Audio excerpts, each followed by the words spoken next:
On the 4th of January 1940, a grey bus with no side windows stopped outside a former prison in the city of Brandenburg an der Havel. Inside, between 18 and 20 men and women with mental disabilities waited, unknowingly, for the end of their lives.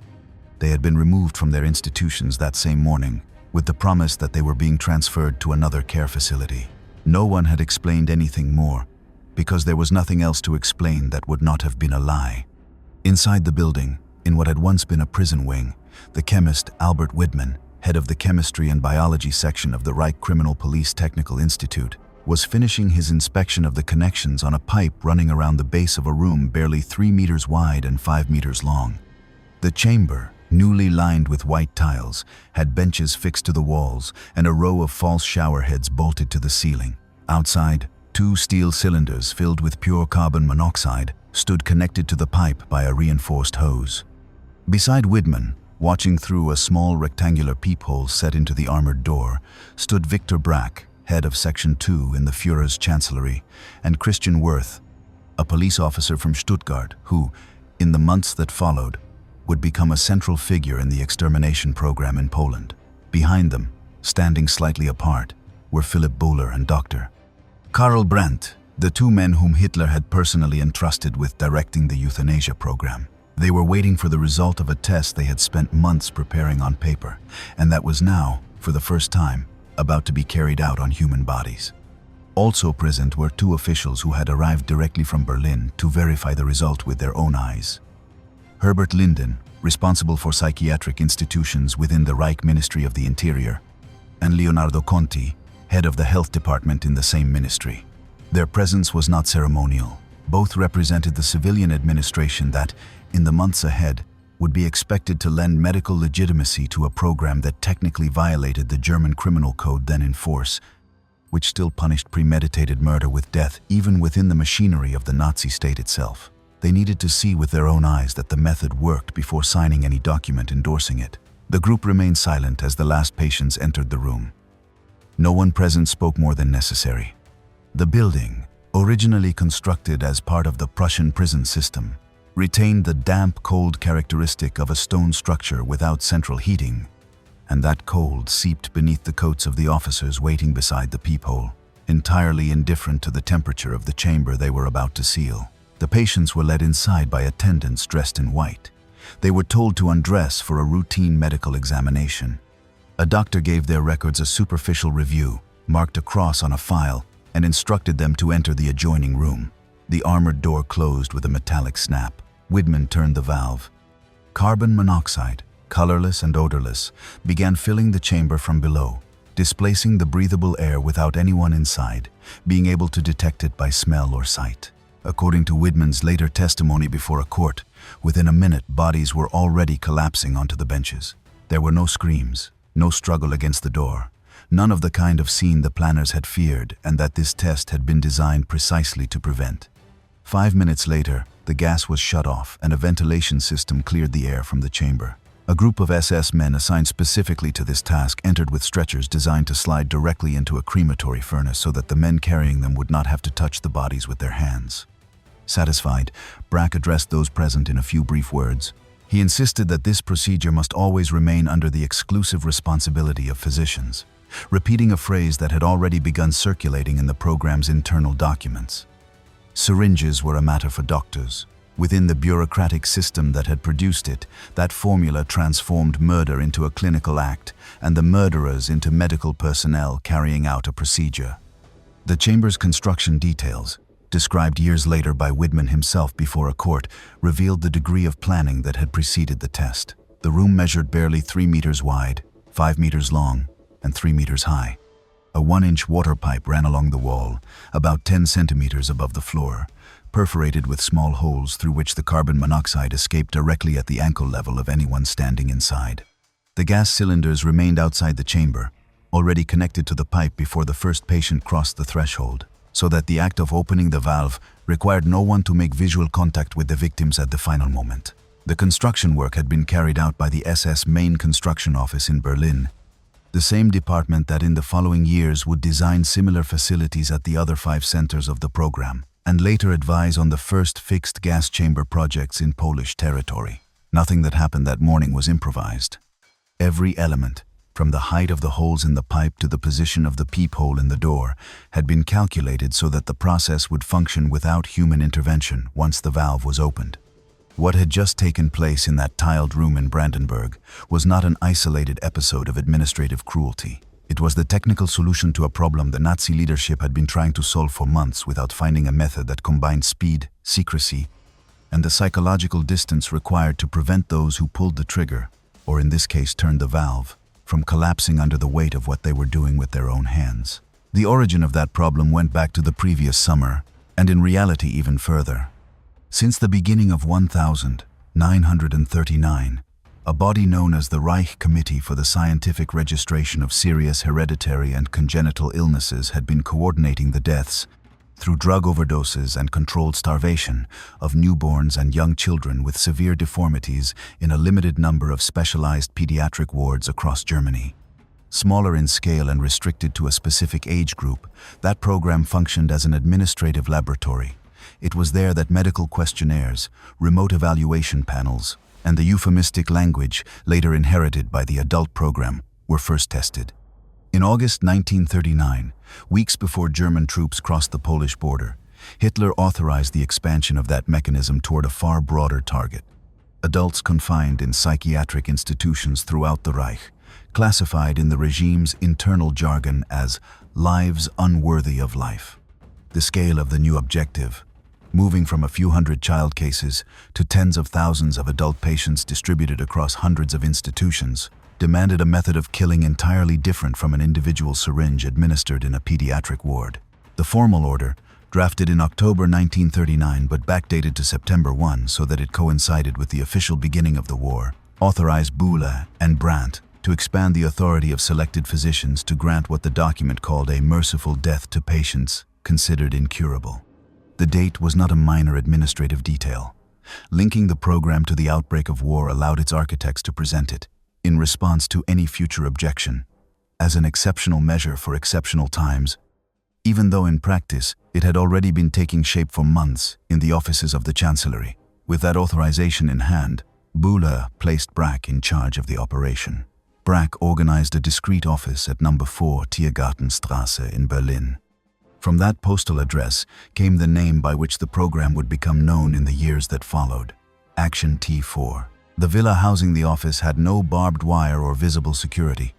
Its main entrance opened onto a conventional reception area, and several administrators, including the department's chief medical officer, lived in the same building as though it were any other state office with nothing to conceal. Brack placed the psychiatrist Werner Heide, a professor and director of a university clinic, in charge of the program's medical evaluation system as chief assessor. Under his coordination, the system operated through registration forms, known internally as Meldebogen, which were sent to the directors of psychiatric hospitals and asylums throughout Germany. Each form requested information about the institutionalized patient, diagnosis, ability to work, length of confinement, frequency of family visits, behavior within the institution. Institutions that refused to complete the forms, or that authorities suspected of falsifying information to protect their patients, received direct visits from T4 medical commissions that reviewed the files on site. Copies of every form were sent to 3 or 4 different medical evaluators, who worked independently and without knowing one another, marking a plus sign or a minus sign beside the patient's name according to whether they believed the person should live or die. The results were then sent to one of the system's 3 senior assessors, the so-called Obergutachter, Heide himself, the psychiatrist Paul Nietzsche, and the pediatrician Hans Heinze, a specialist in the parallel child euthanasia program. They issued the final decision, at times reviewing several thousand forms per month without personally examining a single one of the patients whose fate they determined with a signature. The first method adopted for the killings had been lethal injection, administered individually in some institutions as early as 1939. Particularly within the parallel child euthanasia program that preceded the expansion to adults. But that procedure was unsuitable for the scale Bühler and Brack had in mind. Every injection required time, direct physical contact, and a doctor willing to repeat the act hundreds of times without breaking down. The program's leadership needed something different, a method that would allow many people to be killed at once, without any individual having to assume the ultimate responsibility of pressing a syringe into an arm, and without the process depending on the psychological endurance of a single executioner. Brack then turned to Widman, with whom he had already collaborated on other technical matters involving the German criminal police. The idea of carbon monoxide did not arise from nowhere. As head of the chemistry and biology section of the Criminal Police Technical Institute, Widman had spent years analyzing forensic cases of poisoning, domestic heating gas leaks, industrial accidents, suicides committed with automobile engines inside sealed garages. He knew with clinical precision how long carbon monoxide took to produce unconsciousness and death according to its concentration and the volume of the room. Above all, he knew that its complete lack of color and odor made it a poison the victim could neither detect nor resist. The same characteristic that made it treacherous in a domestic accident made it, in the eyes of the T4 planners, the perfect instrument for a silent death without warning signs. Before arriving at the final design of the tiled chamber, Widman and Brack discussed more primitive alternatives. One of the first ideas, proposed by Widman himself, was to release the gas directly into the communal dormitories of psychiatric institutions while the patients slept, thereby avoiding any transfers or special construction. The proposal was rejected as impractical. The dormitories could not be sealed with the necessary air tightness. The volume of air to be displaced was too great for the amount of gas available. And the risk that a patient might wake during the process and alert the rest of the ward made the method too unstable for a program that required, above all, predictability. That same search for predictability ultimately led Brack to centralize the procedure in a fixed installation designed from the ground up for that single purpose. It remained necessary to determine where and how to apply the method on a large scale. The choice of Brandenburg and Der Havel was not accidental. The city had a partly vacant former prison located within a complex already operating in part as a care institution, allowing patient transfers to be disguised as ordinary hospital admissions. The building was given an innocuous name for official documents, the Brandenburg and Der Havel State Welfare Institute. Beneath that administrative facade, the SS Main Construction Office in Berlin carried out the work necessary to transform a former prison wing into the first mass-killing facility by gas in the history of the Third Reich. The decision to disguise the chamber as a shower room was not an aesthetic whim. Buhler himself proposed the design, understanding that the victim's final psychological resistance often emerged at the threshold of an unfamiliar door. In the exact second when a person sensed that something did not match what they had been told would happen, a room with tiles, wall-mounted benches, and shower heads in the ceiling triggered an almost immediate sense of familiarity. It appeared to be the same kind of sanitary facility found in any hospital or health resort in the country. No one expected a shower room to be, in reality, a mechanism of collective execution. The deception did not need to be perfect. It only needed to be sufficient to gain the minutes separating the victim's entrance from the closing of the armored door. Once that door was shut, any late suspicion was irrelevant to the final outcome.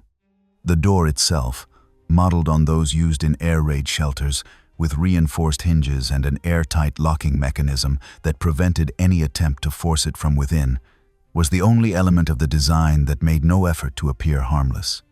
Everything else, from the color of the tiles to the arrangement of the benches, was intended to postpone fear for as long as possible, not to eliminate it. The January 4 test confirmed for the planners that the system functioned exactly as they had designed it on paper, and Berlin's response was immediate. A requisitioned castle at Grafeneck in southern Germany, which had been undergoing parallel conversion since October 1939 as a possible killing center, was ordered to begin operations only 14 days after the Brandenburg test. On the 18th of January 1940, 25 male patients from an institution near Munich became the first victims of Grafeneck. They were gassed in a converted shed within the castle grounds, using the same false shower design and the same bottled carbon monoxide Widman had validated weeks earlier. The speed of that replication left no doubt about how prepared the rest of the system already was to expand the moment Brandenburg confirmed that the method worked. Within weeks, the SS Main Construction Office reproduced the same shower-disguised chamber design at the other 4 centers Berlin had already selected to complete the network: Bernburg, Hadamar, Hartheim, and Sonnenstein. Between February and October 1940, those responsible for Brandenburg would murder more than 9,000 people transferred from psychiatric institutions across northern and central Germany. The carbon monoxide cylinders, purchased through the Führer's chancellery under a system of administrative camouflage, were transported to each center under generic descriptions of medical supplies, with no reference to their actual purpose. SS Sturmführer August Becker, responsible for arrangements with the IG Farben plant in Ludwigshafen, coordinated the delivery of the steel cylinders directly to each facility through a supply chain designed so that no individual link, from the chemical plant worker to the truck driver making the delivery, necessarily had to know the final purpose of the cargo being transported. The machinery set in motion after the test operated with a bureaucratic precision that stood in brutal contrast to the nature of the act it sustained. A transport service created specifically for the program, known internally as Gekrat, collected patients from their institutions of origin and carried them in grey buses to Brandenburg. Families were informed that their relatives had been transferred for reasons of administrative reorganization, without being told the final destination or ever warned about what was actually going to happen.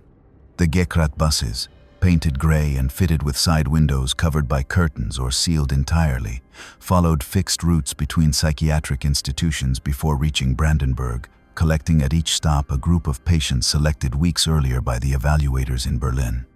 Nursing staff at the institutions of origin were instructed to prepare the patients for a routine transfer without being told either the final destination or the true purpose of the journey. Some nurses and institutional directors suspected, or knew outright, what would happen next. Internal correspondence from several German clinics of the period records isolated objections from doctors who refused to hand over certain files or deliberately delayed the departure of particular patients, individual acts of resistance that did not alter the overall functioning of the system. Upon arrival at the former prison, the patients were taken to a reception room, where staff separated them by sex and ordered them to undress. An official photographed some of them, apparently as part of a routine medical record, although the photographs served a purely administrative purpose: to document the patient's formal admission to the center before any subsequent certificate could be questioned. AT4 staff doctor briefly reviewed each case, not to decide whether the person should die, since that decision had been made weeks earlier in Berlin on the basis of a questionnaire, but to invent a natural cause of death that could later be entered on the official certificate. This brief and formulaic medical examination was itself part of the deception. A patient who saw a doctor examining them before being taken to the next room had no reason to suspect that they had just participated in the final bureaucratic procedure of their own death. The examination sought no real clinical information. Its only purpose was to sustain the fiction of hospital normality for one more corridor, until there was no longer any need to sustain it.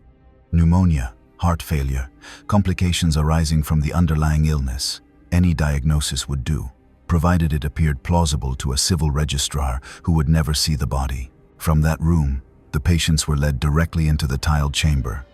A program physician introduced the carbon monoxide through the pipe and watched the process through the armored peephole, following the same protocol Widman had tested in January. When silence settled inside the room, the gas was shut off, and the ventilation system cleared the air before an SS team removed the bodies and took them to the furnaces. The notification system for families operated according to a calculated delay. The first letter received by the relatives of an institutionalized patient merely announced a transfer to a new facility for administrative reasons, without mentioning Brandenburg or providing any detail about the actual cause of the change. Weeks later, by which time the patient had already been dead for some time, a second letter announced the death, always attributed to a plausible clinical cause and accompanied by formal expressions of sympathy written in an administrative tone that discouraged questions. The urn sent after the letter contained ashes that never belonged exclusively to the deceased relative, because the cremation process mixed the remains of several people killed on the same day, a detail acknowledged by no official document and impossible for any family to verify. Before cremation, another group of workers examined the mouths of the bodies for gold dental work, which was extracted and sent to Berlin as part of an inventory administered by the Reich, with the same rigor it applied to any other material resource of the state. The ashes produced by cremation, mixed without distinction among the different bodies processed on the same day, were then sent to the families in an urn, accompanied by a letter confirming death from natural causes and expressing, in formulas of administrative courtesy, the condolences of the state. The medical director of the facility was Irmfried Ebel, a young Austrian psychiatrist who had entered the child euthanasia program before assuming this greater responsibility in Brandenburg. Ebel embodied a type that would later reappear in other settings of extermination: young, ambitious doctors willing to interpret the efficiency with which they managed death as a measure of their own professional merit in the eyes of their superiors in Berlin. His deputy, the physician Heinrich Bunke, shared the same readiness to turn every improvement in the procedure into a performance metric to be reported upward. Under their direction, the Brandenburg facility processed hundreds of people each week during the first months of 1940, adjusting its registration and cremation procedures as administrative demand from Berlin increased. The personnel assigned to the tasks most directly connected with death, including 7 stokers and around 10 additional guards who sometimes also operated the furnaces, came mostly from the criminal police and the SS. They were selected not for medical training, but for their willingness to carry out tasks that most of German society, had it known of them, would have unhesitatingly described as murder. Christian Wirth did not remain in one location after that January morning. In May 1940, he was appointed traveling inspector of the 6 euthanasia facilities, with the explicit task of tightening staff discipline, strengthening security measures, and eliminating any friction that slowed the administrative processing of deaths. He spent much of that year traveling between the different centers, remaining for long periods at Hartheim Castle near Linz, where he encountered a young Austrian officer named Franz Stangl. The two exchanged ideas about how to optimize every stage of the process. Years later, they would meet again in Poland, this time at the head of extermination camps, applying on a continental scale the lessons they had perfected together in the corridors of Germany's euthanasia institutions. Widman, for his part, was not confined to Brandenburg after the initial test. His role evolved into that of a traveling technician who moved among the program's different centers whenever a problem arose that local personnel could not solve on their own. When the cremation system at the Sonnenstein Center in Saxony began failing under excessive use, Widman traveled there to diagnose the malfunction and adjust the procedure. At every center he visited, he applied the same problem-solving logic with which he had designed the original chamber. Identify the point of friction, adjust the relevant technical variable, and return the system to its normal processing rate.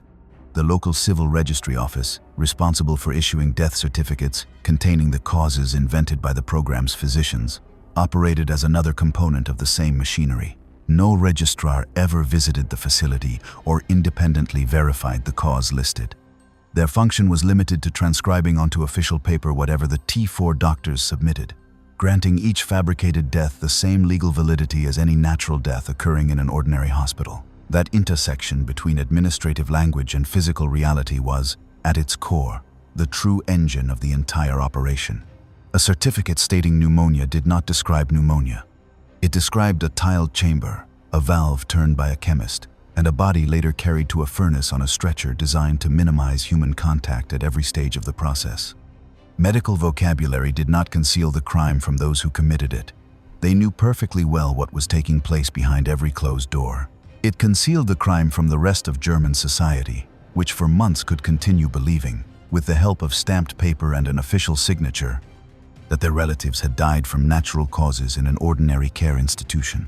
The system, however, had one weakness no laboratory calculation had anticipated: smoke. The crematory furnaces installed inside the prison grounds produced an odor that the nearby city of Brandenburg could not fail to notice.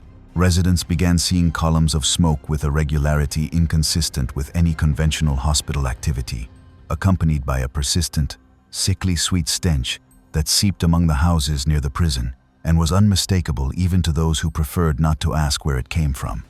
What the T4 administration had initially considered a logistical advantage, the center's proximity to a medium-sized city that made it easier to supply and transport personnel, became within a few months its most urgent problem. A hospital could explain a certain amount of ambulance and bus traffic. It could not explain a column of smoke rising several times a week with an odor that no nearby resident could mistake for a kitchen or a factory. Faced with growing complaints, the program's administration attempted an intermediate solution. In July 1940, it moved the cremation operation to an isolated site roughly 6 kilometers outside the city, a fenced area known as Patterdam, in the hope that distance would be enough to dissolve the problem. The measure proved insufficient and logistically awkward. Each night, bodies had to be carried by truck from the prison to the new cremation site, doubling the work of the personnel involved and multiplying the risk that someone along the nighttime route might see what they were not supposed to see. While the smoke problem did not disappear entirely for residents of the surrounding countryside, Berlin then understood that Brandenburg had ceased to be an asset and had become a liability. Its location, once valued for its proximity to transportation routes and a sufficient pool of qualified personnel, now represented a risk of public exposure that no minor logistical adjustment could permanently solve.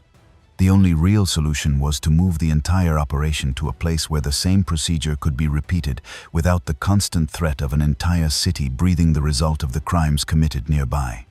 While the Brandenburg operation became increasingly difficult to sustain in secrecy, the T4 administrative machinery was already working on an alternative. Berlin searched for a replacement site, far from urban observation, capable of absorbing both the personnel and the volume of victims Brandenburg could no longer process without arousing suspicion. The choice fell on the Bernburg State Sanatorium on the River Saale, where the program rented an entire wing of the building and adapted it to the same procedure tested months earlier. The final recorded killings at Brandenburg took place on the 28th of October 1940. Among the last victims were children transferred from a nearby institution at Brandenburg-Gordon, processed according to the same protocol of reception, undressing, and gassing that had been applied 9 months earlier to the first 18 or 20 adults in the January test. The system made no distinction between the person who inaugurated its operation and the person who concluded it. The procedure was identical. The room was the same, and only the calendar separated one group of victims from another. With the facility's closure, Eberl and most of his staff, including his deputy, Dr. Heinrich Bunke, moved to Bernburg to continue exactly the same work under the same protocol, but with a different name and postal address.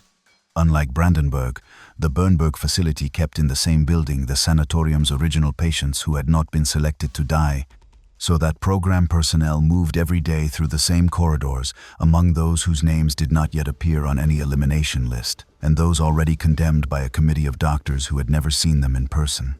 The final toll for the 9 months of operation at Brandenburg exceeded 9,700 victims, according to figures reconstructed after the war from the so-called Hartheim statistics, an internal document found among records captured in 1945 that listed, month by month, the exact number of people murdered at each of the program's 6 facilities.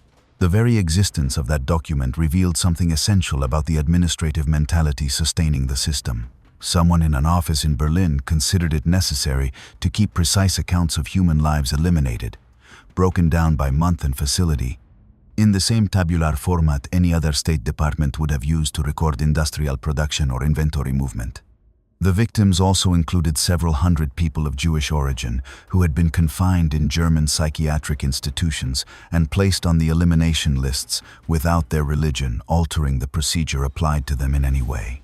In fact, as early as 1940, before the Nazi apparatus formally articulated its plans for racial extermination on the continental scale they would later assume, Jewish psychiatric patients in Germany were already being murdered with the same gas, in the same tiled chamber, under the same medical pretext as their non-Jewish compatriots. The monthly curve of victims recorded in the Hartheim statistics clearly shows how the system gained speed as its operators acquired experience. During the first months of regular operation, between February and March 1940, considerably fewer people were processed than during the central summer months, when the machinery had already solved its main logistical frictions. Forms arrived more smoothly from Berlin, Gekrat buses followed tighter routes among institutions, and the center's personnel had turned into routine, a procedure that only months earlier had required direct supervision by senior chancellery officials. By summer, the Brandenburg facility was processing convoys with a regularity that no longer depended on any special presence from Berlin. Once calibrated, the system operated on its own.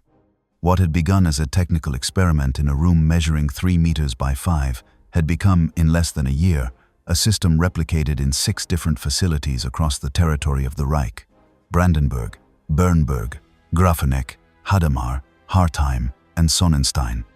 Each operated according to the same fundamental principle. First tested on the 4th of January 1940, deceive the victim until the final instant, kill without direct physical contact using an invisible gas, and erase the documentary trace beneath a certificate of natural death. Widman himself and the chemist August Becker, who had also participated in the first tests and the later supply of gas cylinders, did not limit themselves to solving the technical problem at Brandenburg. In the months that followed, both were called upon to extend the same knowledge to a much broader setting. When, after the invasion of the Soviet Union in the summer of 1941, mobile SS units reported severe psychological strain among the men assigned to shoot civilians, it was precisely this circle of T4 technicians that was asked to design an alternative method that would prevent direct contact between executioner and victim. From that demand emerged trucks converted into mobile gas chambers, which carried prisoners while the exhaust fumes from the vehicle's own engine were redirected through a flexible hose into the sealed cargo compartment. The physical principle was no different from the one Widman had validated at Brandenburg. An invisible gas, generated without the need for imported cylinders, that killed without requiring the driver to witness directly the agony of the people confined in the truck. And when that system, in turn, proved insufficient for the scale of the project known as Aktion Reinhard in the general government of Poland, former officials from the T4 facilities traveled east to construct fixed extermination installations, applying there the same architecture of deception that had been born in Brandenburg's tiled chamber, now multiplied in size and number of victims to a scale even its original designers had not fully imagined. Christian Wirth, who had been present that January morning, became the first commandant of Belzec and later inspector general of the operation's three camps, Belzec, Sobibor, and Treblinka. Irmfried Eberl, who had directed Brandenburg and then Bernburg, was appointed the first commandant of Treblinka, applying there, on a scale thousands of times larger, the same logic of architectural deception and administrative processing he had tested in the former German prison. August Becker, the chemist involved in supplying the gas cylinders during the program's first months, was personally sent to the Eastern Front to supervise the technical operation of the gas vans. He wrote detailed reports on failures of airtightness and the need to reinforce rubber seals to prevent leaks that endangered the health of the German personnel driving the vehicles. The language of those reports, focused entirely on the mechanical performance of the system, left no room to refer to the people dying inside the sealed compartment as anything other than a load variable. The chain of decisions linking Brandenburg's tiled room to the gas chambers of the extermination camps in Poland was not a coincidence of personnel or an accident of chronology. It was the deliberate transfer of technical and organizational knowledge from a program directed against German citizens considered a medical burden to a program directed against millions of people considered, according to the regime's ideology, a racial threat.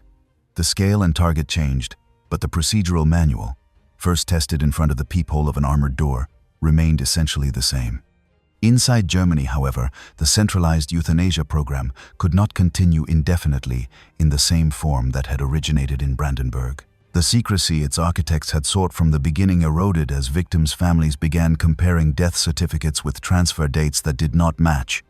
As entire institutions noticed the simultaneous disappearance of dozens of patients in a single convoy, and as rumors about columns of smoke circulated through the communities surrounding each of the program's 6 centers, not only Brandenburg. The Catholic Bishop of Münster, Clemens August von Galen, publicly denounced the program in a sermon delivered on the 3rd of August 1941 before a congregation that included relatives of patients confined in institutions throughout the region. Von Galen described precisely the mechanism families had suspected for months. Sudden transfers, death certificates with implausible causes arriving only weeks later, and the absence of any credible explanation for the true fate of people who had been institutionalized for medical reasons rather than sentenced by any court. Printed copies of the sermon were clandestinely distributed far beyond the boundaries of his diocese, reaching other parts of Germany within weeks, at a time when the regime's official propaganda had no simple means of containing the spread of a religious text copied by hand and passed from person to person. The resulting public pressure, combined with the increasingly obvious difficulty of keeping secret an operation that had murdered more than 70,000 people in barely 2 years, led Hitler to order the formal suspension of centralized gassing inside the Reich on the 24th of August 1941. The program's 6 facilities officially closed their doors, but the program did not disappear. It was decentralized. In the years that followed, Thousands of people continued to die in hospitals and psychiatric institutions throughout Germany through lethal injections, drug overdoses, and deliberate starvation. Methods less visible because they depended neither on fixed killing facilities nor on columns of smoke that an entire city could smell. For precisely that reason, they proved far more difficult to document and stop than the centralized procedure that preceded them.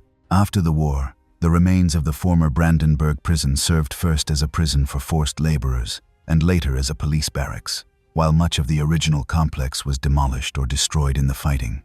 For years, the place where the Nazi regime's first test of mass killing by gas had been carried out remained without any marker acknowledging what had happened within its walls. The fates of those directly responsible for the test varied. Philipp Buhler committed suicide in May 1945 after being captured by American troops, thereby avoiding any trial for his role as the program's formal head.